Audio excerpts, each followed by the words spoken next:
Welcome to my channel. இன்றைக்கி நம்ம ரொம்ப ஈஸியாக செய்யக்கூடிய கோதுமை வடை தான் எப்படி செய்கிறதுன்னு பார்க்க போகிறோம். கோதுமை வடை செய்ய கோதுமை மாவு, ஒரு பெரிய வெங்காயம், ஒரு பச்சை மிளகாய் சின்னதாக கட் பண்ணி வச்சுருக்கேன். நம்ம தேவையான மாவை பவுலில் எடுத்துக்கலாம். நான் குவான்டிட்டி கொஞ்சமாக தான் செய்கிறேன். சடனாக மழை பெஞ்சிட்டு இருந்துச்சு, ஏதாவது சாப்பிட்ணும் போல் இருந்துச்சு அப்படின்னு சொல்லிட்டு பேசிகிட்டு இருக்கும்போது தான் என் சிஸ்டர் தான் வீட்டில் இருக்க பொருளை வச்சு எப்படி செய்யலான்னு சொன்னாங்க. அதை நானும் வீடியோவாக எடுத்துட்டேன். ஸோ கோதுமை மாவை எடுத்துகிட்டு அதில் கட் பண்ணி வச்சுருக்க பெரிய வெங்காயமும் பச்சை மிளகாவையும் போட்டாச்சு. தேவையான உப்பையும் சேர்த்துட்டு நல்லா பிசைஞ்சு விட்டுக்கலாம். உப்பு எல்லாமே நல்லா மாவுக்கு கூட மிக்ஸ் பண்ணி பிசைஞ்சு விட்டதுக்கப்புறமா நம்ம தேவையான அளவு தண்ணி ஊற்றி இதை பிசைஞ்சு எடுக்க போகிறோம்.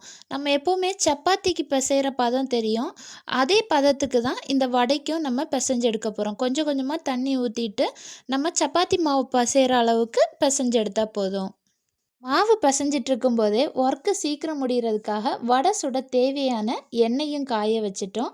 இப்போ மாவும் பார்த்திங்கன்னா நல்லா ரெடியாகி வந்துருச்சு. அப்படியே இந்த வடைக்கு கூட நம்ம டீ குடிக்கிறத விட black tea or black coffee ரொம்ப சூப்பராக இருக்கும். ஸோ நாங்கள் பிளாக் டீ வைக்கலான்னு பிளான் பண்ணிட்டு அதுக்குமே தண்ணியை வச்சிட்டோம். அப்படியே இந்த வடை சுடுறதுக்கு நம்ம இந்த மாவு பிசைஞ்சதுக்கப்புறம் குட்டி குட்டியாக உருட்டி இந்த மாதிரி ஃப்ளாட்டாக தட்டி எடுத்து வச்சுக்கலாம். வடைக்கு ரெடி பண்ணும்போதே பிளாக் டீயும் ரெடி ஆகிருச்சு. வடைக்கு தேவையானதும் எல்லாம் உருட்டி வச்சாச்சு. எண்ணெய் காஞ்சதுக்கப்புறம் இதை நம்ம ஒன்று ஒன்றா ஃப்ரை பண்ணி எடுக்க போகிறோம். எண்ணெய் ரொம்ப காய வேண்டியதில்லை, கொஞ்சம் ஓரளவுக்கு காஞ்சாலே போதும். அப்போ தான் உள்ளே எல்லாம் நல்லா வெந்து வரும். ஒவ்வொன்றா உள்ளே போட்டதுக்கப்புறம் கொஞ்சம் ஒன் சைட் குக் ஆனதும் அதை அப்படியே திருப்பி விட்டுறலாம்.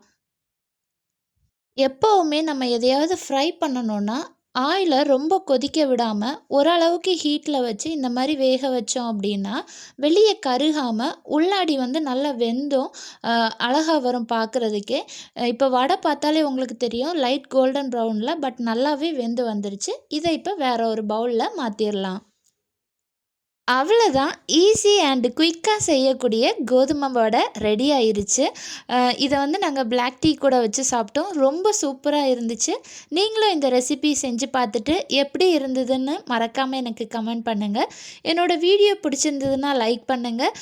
மேலும் இதுமாரி நிறைய வீடியோஸ் பார்க்குறதுக்கு என் சேனலை சப்ஸ்கிரைப் பண்ணுங்கள். தேங்க்யூ.